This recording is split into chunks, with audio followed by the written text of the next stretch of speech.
Yo les voy a hablar en relación a la valoración hipocardiográfica de la tetralogía de Fallot. De alguna forma, como ya hemos visto un poco en las clases de la parte embriológica e historia, pues sabemos de que el nombre de tetralogía de Fallot se refiere al doctor Fallot, que en 1888 fue quien describió esa patología, pero fue hasta 1973 que debieron adjudicarnos su nombre. Entonces, de acuerdo a la nomenclatura y al colegio, a la Sociedad Quirúrgica del Corazón, pues tenemos que hacer una clasificación, y esa clasificación va a ser la siguiente. Nosotros, cuando llega un paciente con tetralogía de Fallot, debemos determinar si tiene algún grado variable de estenosis pulmonar, está acompañado con canal aurículo-ventricular o se acompaña con válvula pulmonar ausente, que son los tres espectros de presentación de la tetralogía de Fallot. Entonces, hablando un poco de la morfología en tetralogía de Fallot, primeramente durante la clase voy a hablar algunas de las lesiones, las características anatómicas y morfofisiológicas, y después, de acuerdo al sistema secuencial secundario, vamos a ir viendo las vistas ecocardiográficas. Entonces, en relación a la morfología, nosotros sabemos que la tetralogía de Fallot es una, como su nombre mismo lo dice, tiene cuatro componentes, que es la hipoplasia infundibular, la estenosis infundibular subpulmonar, la comunicación interventricular, la hipertrofia ventricular derecha y el cabalgamiento de la aorta. Como lo dijimos ahora en la prueba, en el examen existen dos teorías. La una es de Van Praag, en el cual él dice que la hipoplasia del infundíbulo hace que no haya una adecuada alineación del set de la hipoplasia del infundíbulo, va a ser la característica morfológica principal que va a causar las demás alteraciones, porque al estar el ventrículo derecho sometido a una alta presión, obviamente va a ser secundario que exista una hipertrofia ventricular derecha. Al haber la hipoplasia, va a ser de que exista un desplazamiento y mala alineación del septum conal con el septum interventricular, lo cual va a provocar una comunicación interventricular.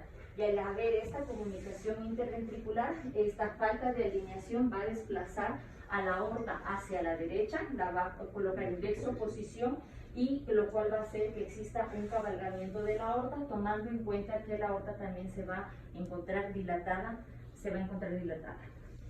Esto determina de que normalmente nosotros tenemos que la relación de las válvulas semilunares, esta es una relación anormal donde la aorta es posterior y la pulmonar es anterior, ligeramente a la izquierda, y la aorta es posterior y a la derecha.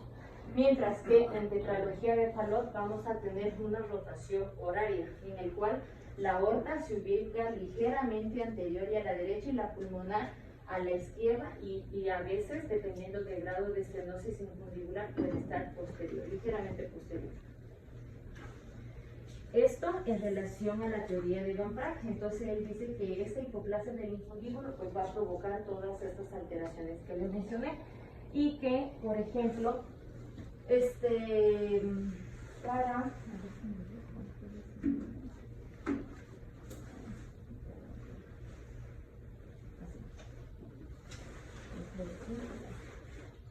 y que obviamente al haber un desplazamiento del infundíbulo, hace que esto haya una obstrucción a nivel del tracto de salida del ventrículo derecho, lo cual va a provocar una mala alineación con el septum interventricular muscular, y que haya la comunicación interventricular. Eso es de acuerdo a la teoría de Van Praag. Mientras para Becker y Anderson, él lo único que dice que esta patología, su hallazgo principal morfológico es la desviación anterior y superior y a la izquierda del infundíbulo pulmonar, lo cual va a provocar que haya una obstrucción y no la hipoplasia, como lo mencionaba Van Praag. Y esto va a provocar que, ya que de acuerdo a algunos estudios que he visto, que cuando hay Anderson de alguna forma dice que Van Praag no tiene razón, porque hay algunas patologías donde a nivel de las trabeculaciones puede también provocar cierta restricción a nivel de la comunicación cuando hacemos una investigación en el Doppler. en el Doppler cruzado, perdón. Dentro de las patologías asociadas, tenemos que como les mencioné en la principal diapositiva, tenemos que determinar si la tetralogía de Fallot se acompaña con grados de estenosis pulmonar, se puede acompañar con un canal auriculoventricular y con síndrome de válvula pulmonar ausente. Ahora, cuando tenemos la segunda presentación de canal auriculoventricular, generalmente es poco frecuente, entre el 1.8 al 2%, cuando la tetralogía de Fallot se acompaña de canal. Pero si el paciente viene con canal, este porcentaje aumenta al 6% y generalmente va a ser un canal completo y es un tipo C de Russell. Para Suzuki, colaboradores mencionan que es difícil que un tetralogía de Fallot sea con un canal tipo A de Russell, porque si vemos que el septum conal con el tabique interventricular muscular va a estar alterado, pues no vamos a tener una adecuada inserción de la valva puente anterior a nivel del tabique, entonces va a estar flotando, por lo cual la mayoría de los casos más frecuentes va a ser el canal Fallot con canal, pero el tipo C de Russell. Más frecuente. Ajá. Entonces acá pues tenemos que igualmente esta ajá. Aquí como ustedes pueden ver como la valva puente no tiene una inserción, es libre, pues y también va a provocar el Fallot, aparte de que tenga esta desviación y tenga la estenosis pulmonar, estenosis infundibular. Otras de las alteraciones, y es lo que la doctora también fue una de las preguntas que nos hizo ahora en el examen, es de que en Fallot siempre vamos a tener, tenemos que ir a interrogar las alteraciones coronarias. Normalmente la situación es habitual, sin embargo, también dependiendo de la bibliografía, para el EIVE lo que menciona es de que lo más habitual es de que tengamos una arteria coronal que puede ser prominente, que emerge de la coronaria derecha, y se presenta en el 6.4%. Ahora, seguida de esto, lo más es de que la arteria descendente anterior emerja de la coronaria derecha en el 3%, o que tengamos dos descendentes, una que sea de la coronaria derecha y otra de la coronaria izquierda, y esto va a ser en el 1.8%. Menos frecuente podemos encontrar que exista un ostium coronario único, en el caso derecho que es del 0.3%, o izquierdo en el 0.2%, que es menos frecuente. Para nosotros poder diferenciar si se trata, por ejemplo, de una conal, y aquí tenemos la descendente anterior, pues la conal normalmente cuando hacemos la interrogación pues se va a perder a nivel del infundíbulo pulmonar, mientras que cuando se trata de dos descendentes, lo que va a hacer es de que estas se unen y van en su trayecto va a ser a nivel del tabique del surco interventricular anterior. Muy importante la rotación que mencionaste, también la tiene. Rotación también las coronas tienen esa rotación. Muy bien, pero es donde debe ser la rotación. Entonces, otra de las anomalías, pues aquí podemos ver como en este paresternal y largo, interrogando lo que es las arterias coronarias, tenemos como la descendente anterior, el origen horario de las coronarias. Como ustedes pueden ver cuando les dije de cómo se dispone tanto la aorta y la pulmonar, si esto hay una rotación horaria, pues también las arterias coronarias van a tener esa rotación. Entonces, para poderlas interrogar, no va a ser en la posición habitual que nosotros vemos, tenemos que hacer una rotación horaria también para buscar. Y también podemos encontrar acá esta. Esa sí es de la DEA cruzando anterior. Aquí es como pueden ver que de la DEA cruza anterior al infundíbulo pulmonar. Lo importante es que cruce la anillo. Es lo que es más sombreada. No es la que va a seguir, porque voy a buscar la flecha. Yo creo que va hasta acá. Eso es lo importante. Solo que no sale nada. Estoy imaginándosela. ¿No corre esa? No. Es que está súper pesado por todas las imágenes. Entonces ya se... Y voy a abrir de nuevo ya. Cerrar y abrir de nuevo. Sí, sí. Es que ya se quedó blanco. Ah.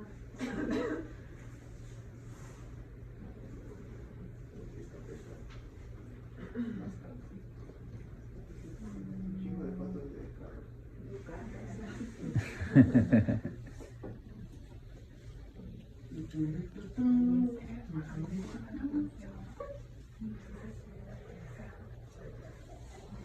Ahí. Ajá. Y corre anterior, corta las flechitas, perdón. Ya. Otras anomalías que podemos encontrar en las arterias coronarias, y es aún menos frecuente, es de que exista una coronaria se origine a nivel de la arteria pulmonar, o que el origen de alguna de las coronarias sea de la válvula no coronariana de la aorta, o que siempre tenemos que valorar es de que no exista obstrucción o estenosis a nivel de los óseos coronarios, de los óseos coronarios. Y como les mencioné, rara vez puede existir una fístula. Sí, rara vez puede haber una fístula de la coronaria con la arteria pulmonar, pero sobre todo estos pacientes van a cursar con datos de isquemia y que obviamente esto no va a provocar un adecuado, el flujo pulmonar pues no va a ser adecuado para la irrigación de toda la cara de la descendente anterior. Otras lesiones asociadas, pues tenemos la doble salida del ventrículo derecho y la doble cámara del ventrículo derecho. Normalmente nosotros decimos que la doble salida del ventrículo derecho, siguiendo la anatomía secuencial segmentaria, es de aquel cabalgamiento donde la aorta es mayor al 50%. Sin embargo, para Van Praag, en el momento que hablamos de tetralogía de Fallot, dice que es muy importante valorar la continuidad mitroaórtica, porque si hay continuidad mitroaórtica, va a ser independiente el grado de cabalgamiento de la aorta sobre el tabique interventricular, ¿sí? Y otra de las lesiones asociadas es la doble cámara del ventrículo derecho. No te entendí. Doble salida tiene un cabalgamiento mayor del 50. Así es como nosotros Y tiene tenemos una continuidad mitroaórtica. Ajá. No, o sea, no, mire, si la doble salida, en Fallot me estoy refiriendo, doctor, en Fallot, si existe una continuidad mitroaórtica, va a ser independiente el grado de cabalgamiento del ventrículo derecho, de la aorta sobre el centro Lo que estás diciendo interventricular. está bien. Pero ¿Sí? tú al poner ahí doble salida del ventrículo, cabalgamiento mayor del 50, continuidad mitroaórtica, quiere decir que la doble salida cumple con cabalgamiento mayor. No. Esos son eso es ideas. lo que das a entender a lo que estás poniendo ahí. Bueno. Por eso es que te interrumpí. Sí, está bien. O sea, yo ahí no entiendo lo que pones. En la doble Se salida. puede confundir y la gente cree que son características de la doble salida. Pero la doble salida tenemos que recordar, de acuerdo a la clase LISA, es de que no va a haber continuidad mitroaórtica, y eso es de las características.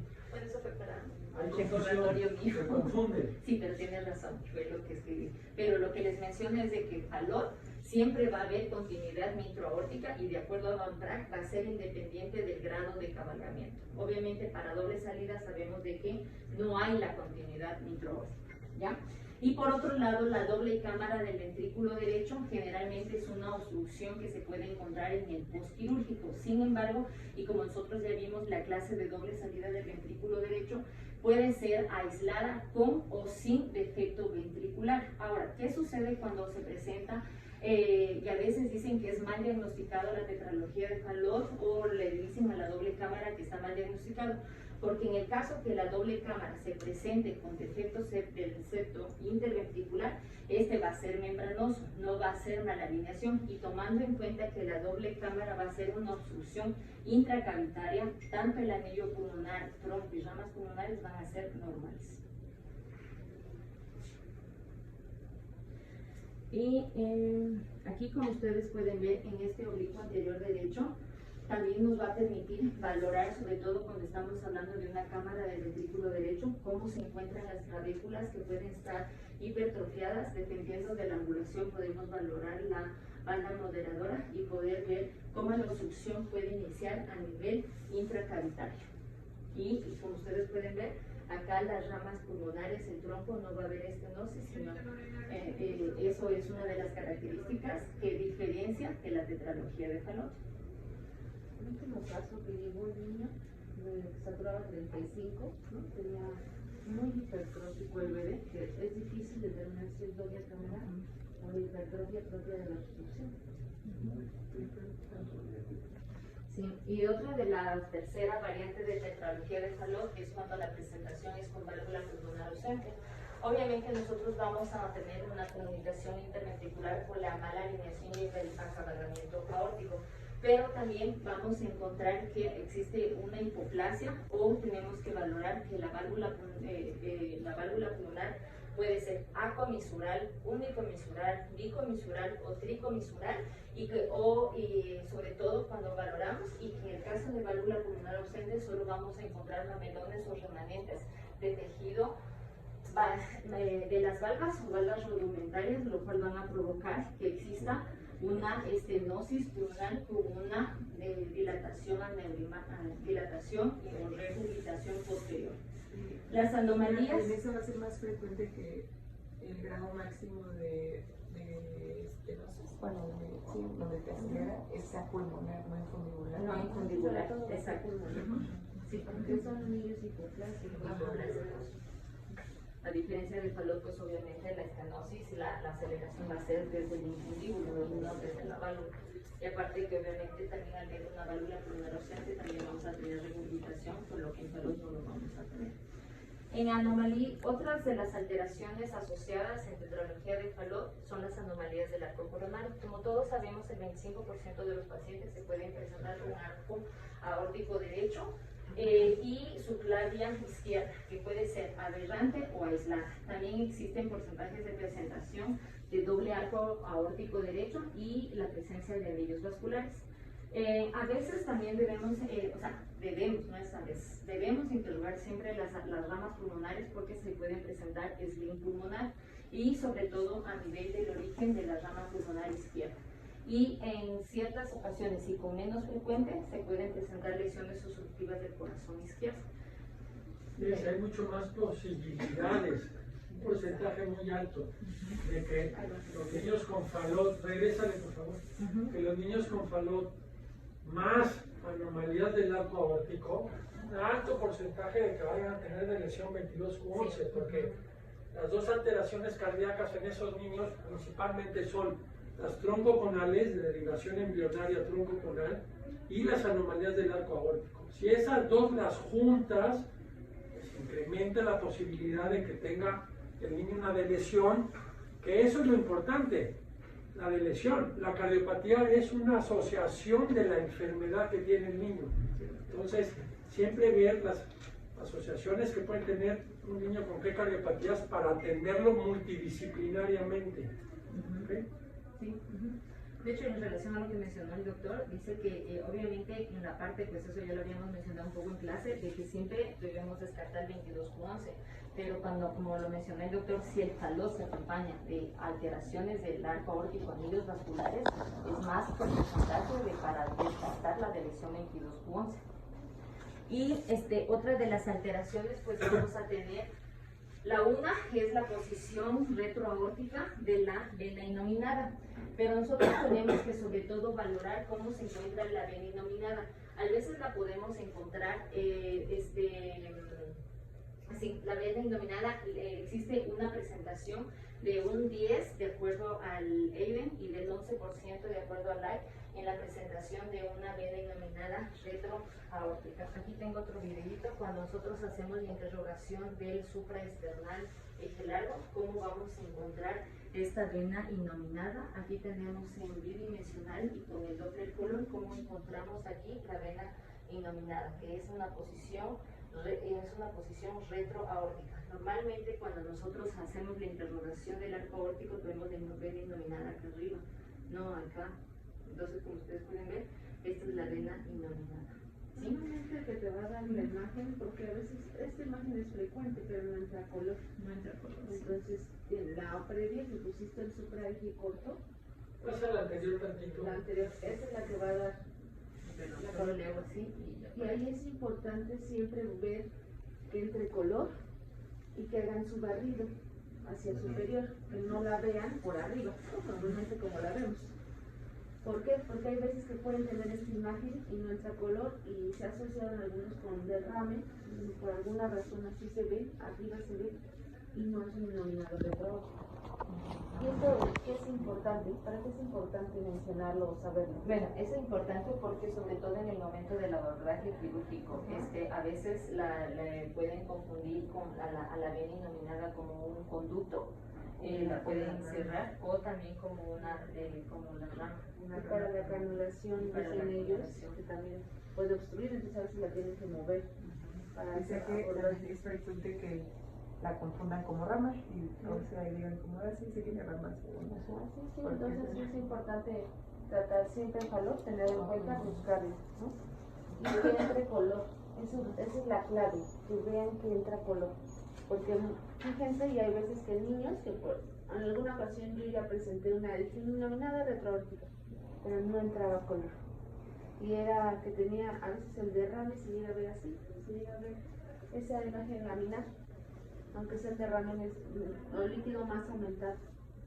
Pero es importante que siempre entre color y hagan su barrido para que lo demuestren. Sí, doctor. Un consejo para sus presentaciones. Sí, doctor. No hagan abreviaturas personales cuando ya hay abreviaturas internacionalmente aceptadas. Si ustedes buscan el MSH, que es la terminología universal de las patologías, así es como deben de presentar. TDF, esa es una invención que yo no sé qué quiere decir. Ya te entiendo que tú quieres decir tetralogía de Fallot, pero esa no es la abreviatura internacional del Fallot. Es TF, y si es en inglés es FT. Y eso ya les digo otra vez, hay un sistema que ustedes lo pueden ver, el MSH, para ver las palabras clave y las abreviaturas internacionalmente aceptados. Entonces, háganlo así en sus presentaciones, porque si no, son invenciones que además confunden. Sí, es un consejo para sus presentaciones. Sí, ahí te va, dale. Y otras alteraciones, pues dentro de cuando hacemos la interrogación, es de que podemos encontrar una vena cava superior izquierda que puede drenar al seno coronario, que drena a través del seno coronario a la aurícula derecha. Sin embargo, a veces la vena cava superior izquierda la podemos encontrar pequeña, no la vamos a ver dilatada, sobre todo cuando existe presentación donde hay un cortocircuito de izquierda a derecha por un incremento de la presión a nivel de la aurícula izquierda, o cuando hay puenteo, cuando existe un puenteo prominente de la vena innominada, pues la vena cava superior izquierda también la vamos a encontrar pequeña. Puede existir una persistencia de la vena cardinal levoauricular, que es una vena que comunica a la aurícula izquierda con una vena sistémica, y eso hace, sobre todo se presenta cuando hay datos de obstrucción del corazón izquierdo, y hace que exista esta derivación a nivel de la vena cardinal levoauricular. Es muy raro observarse en pacientes con tetralogía de Fallot que presenten conexión anómala parcial o conexión total en asociación con tetralogía de Fallot, y menos aún el síndrome de Scimitar. Y pues obviamente, como ya lo mencionamos, uno de los efectos asociados más frecuentes es la comunicación interauricular en el 86% de los casos. Esa levoarterial cardinal, esa no es para vehículo clásico, ¿no? Ajá. Vehículo clásico. Las funciones del corazón. O sea, es muy rara aquí, pero más que nada, cuando estén hablando de vehículo clásico, ahí sí piénsenla. Aquí no tiene gran relevancia. En las obstrucciones izquierdas. Sí, exacto. Entonces, pues eso es en relación a todos los hallazgos morfológicos que debemos investigar e interrogar en cada una de las vistas ecocardiográficas. Ahora, entrando ya en la parte ecocardiográfica, vamos a tener los objetivos que son los siguientes. Primero, hacer una adecuada anatomía secuencial segmentaria, valorar los situs venosos, los drenajes venosos sistémicos atriales, las conexiones atrioventriculares y ventrículo-arteriales. Aparte de eso, pues nos vamos a interrogar el tabique interventricular, sobre todo para valorar la morfología de la comunicación interventricular, valorar que sea mala alineación o que exista una CIB que sea subarterial. No olvidar que a veces el falot se puede acompañar no solamente de esta mala alineación, sino que también pueden haber CIBs musculares, apicales o trabeculares medias. Se debe valorar, medir y analizar todo lo que es el tracto de salida del ventrículo derecho, valorar el grado de obstrucción, la velocidad, los dopplers, haciendo interrogación con el doppler continuo, doppler pulsado, para valorar el sitio de la obstrucción y también valorar el infundíbulo, la parte infundibular subvalvular para ver el tamaño y el grado de desplazamiento. La arteria pulmonar, pues debemos valorar el tamaño, la morfología, sobre tanto a nivel subvalvular, valvular, tronco y ramas pulmonares, que no haya dilatación o que haya remanentes en el caso de válvula pulmonar ausente. Y la aorta, pues obviamente con todos sus componentes de la coronaria. Ver cómo se encuentra ubicada en horario, valorar la válvula aórtica, el cabalgamiento sobre el tabique, a nivel de las coronarias, las lesiones o alteraciones que podemos encontrar, y sin olvidar el arco aórtico, que en el 25% pues se presenta del lado derecho. Esa diapositiva resume todos los objetivos, más la función. Más la función, sí, la función, el tamaño ventricular y todo lo que serían los principales objetivos, y el cortocircuito ahorita que nos va a pasar de la CIB. Eso les va a hablar siempre de si es restrictivo o no, y también del grado de obstrucción del tracto de salida. Pues cuando nosotros hacemos una valoración del tracto de salida del ventrículo derecho, sobre todo es para poder valorar dónde se encuentra el grado de obstrucción. Dependiendo, nosotros pues obviamente cuando hacemos los pulsados a nivel debemos valorar el gradiente máximo y vamos a emplear en las diferentes vistas ecocardiográficas que hemos aprendido. Entonces, por ejemplo, nosotros vamos a hacer una interrogación de la velocidad del tracto de salida, primero con doppler pulsado para ver el sitio de obstrucción y después el doppler continuo, ya que el doppler continuo nos va a permitir estimar un gradiente instantáneo máximo y sobre todo nos va a valorar cuál es el grado máximo de obstrucción, teniendo en cuenta que cuando hacemos el doppler pulsado vamos a tener una imagen de doble perfil. Entonces vamos a valorar primeramente cuando es el gradiente máximo instantáneo, pues va a ser una obstrucción que es fija, mientras que el perfil que es indaga, nosotros vamos a encontrar que este es una obstrucción dinámica. Si se pueden acordar de la mnemotecnia, D de daga y que es D de dinámico, ¿ya? D. De acuerdo, cuando nosotros hacemos la valoración del tracto de salida, pues vamos a tomar los mismos valores para cuando hablamos de estenosis pulmonar. Entonces los vamos a clasificar como leve, moderado, severo, dependiendo de la velocidad y el gradiente estimado por la fórmula de Bernoulli, que ya todos lo sabemos. Entonces, decimos leve cuando es menos de 3 metros sobre segundo, que traduce un gradiente menor a 36. De 3 a 4 metros, que es moderado, que traduce un gradiente medio de gradiente máximo de 36 a 64. Y es severo cuando es mayor a 4 metros, donde el gradiente que es de 64 milímetros.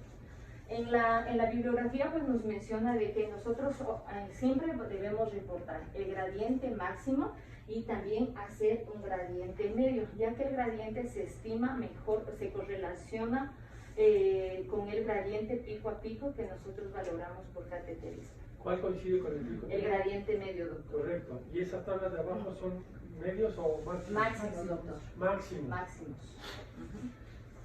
¿Sí? Y del gradiente medio son los mismos valores, ¿no? No, para el derecho usamos máximos. Pero siempre debemos reportarlo, o sea, ya que vemos el gradiente máximo, pues debemos trazar la velocidad para poder valorar el gradiente.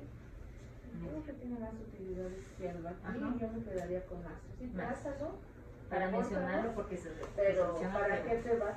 ¿Cómo lo vas a aplicar? ¿Cómo lo No. vas a correlacionar? ¿Eso lo dice en el ley? Lo dice en el EIDEN, doctor. Sí, no, porque En la el toma de EIDEN dice que el decisiones- gradiente medio, pero obviamente nosotros sabemos que las tomas de decisiones son en base a los gradientes máximos en patología, en este. Derecho. Sí, derecho y el medio izquierdo. Bueno, ahora empezando con el análisis secuencial segmentario, pues nosotros vamos a empezar por las ventanas subcostales. Las vistas subcostales, pues aquí tenemos una vista subcostal eje largo, donde nosotros empezamos primero el situs abdominal, pero también haciendo un barrido de posterior a anterior nos permite valorar las aurículas, que no existan defectos a nivel del tabique auricular, y también así como también nos va a permitir valorar cómo se encuentra la aorta. Como ustedes pueden ver, mire, aquí está cabalgando, no se lo evidencia mejor, y tenemos otras imágenes, y si se hace más anterior todavía va a sacar lo que es el tracto de salida.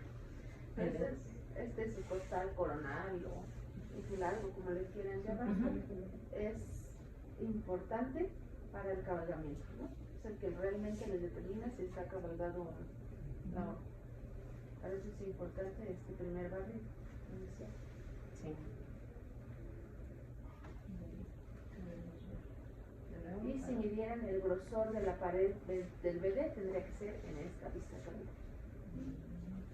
El grosor de la pared. Yo tengo una duda de eso. Hay zetas o en niños, ¿cuál es el valor? Porque en adultos es 32 Cinco. milímetros, ¿no? 5. 5 milímetros. Digo, sobre la pared del bebé.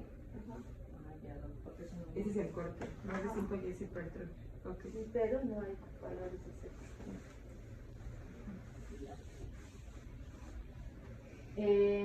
Aquí, pues siguiendo, tenemos aquí el subcostal eje corto, donde nosotros podemos valorar, el primero nos permite interrogar el tabique interauricular, valorar el drenaje de la vena cava superior, vena cava inferior, así como también la incorporación de la vena pulmonar superior izquierda hacia el atrio izquierdo. Entonces esto nos va a permitir valorar.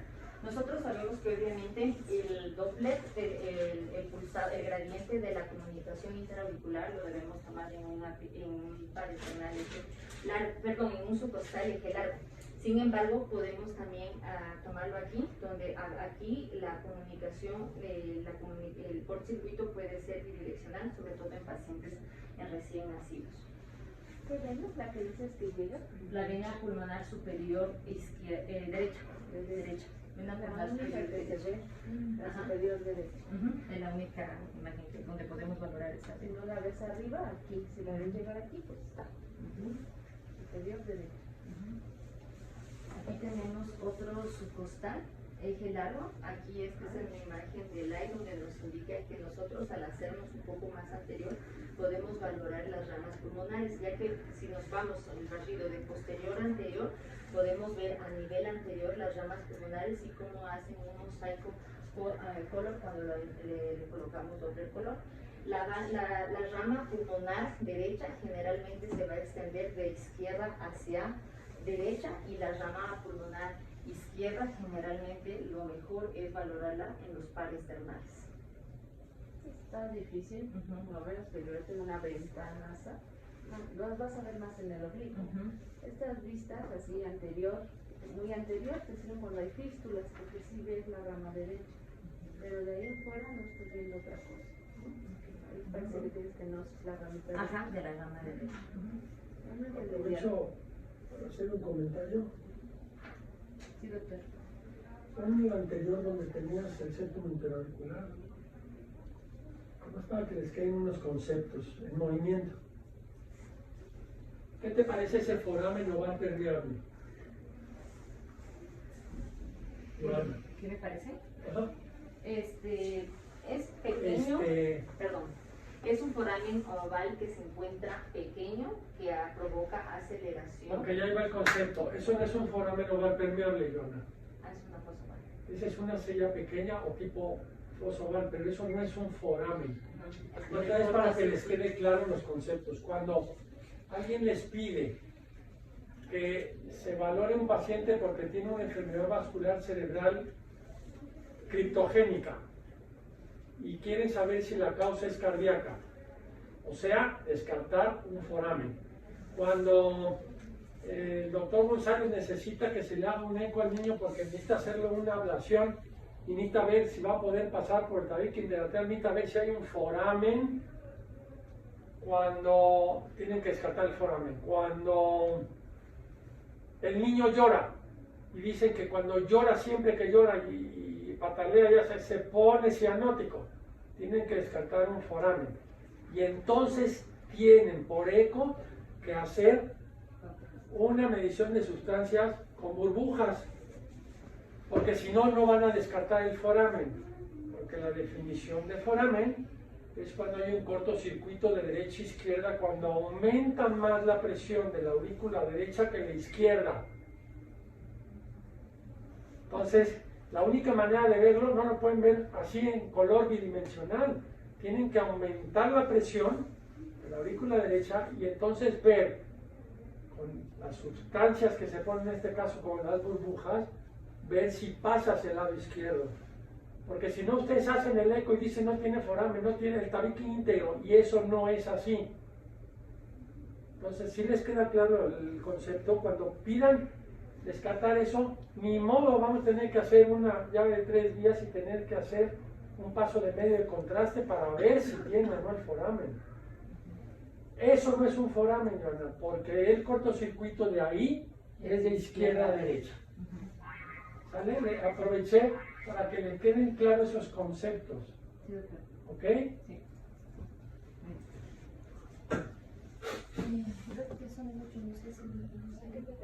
Me quedé aquí, es que ya me tocaría hablar un poco de Icabar y de ahí ya vienen los subcostales, el oblique y el anterior derecho que tengo algunas.